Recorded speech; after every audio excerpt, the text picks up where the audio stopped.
Minimally invasive bunion, Hallux valgus correction. Why does this work? And what my experience with, a lot of times when people see these x-rays, the first thing they say is there's no way that doesn't, there's no way that's going to heal. You got to be kidding me. That's crazy.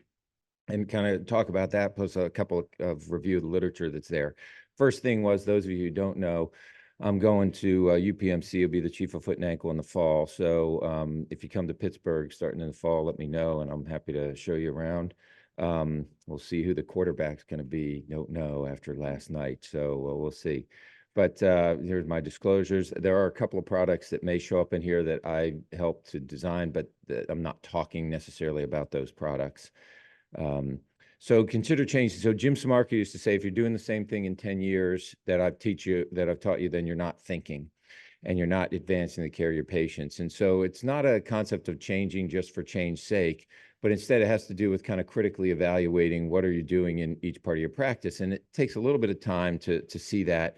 And so why did I change to this bunion correction, right? I remember Bob Anderson saying to me when I first started into this around 2014, 2015, was like, it's like, Pete, why are you doing this? It's like, you got a good reputation. You've got a patient base in Asheville. Why are you getting into this, quote, gimmick? And what I started to notice, and the reason I started to look at it was because I was about 15 years or so, 16 years into my practice, and I started to see my patients come back. And although they had, they would come back for some other issue or their other foot or a bunionette or whatever the case might be. And I get their x-ray. And although their correction was well maintained, they had some arthritic changes developing at their first MTP joint.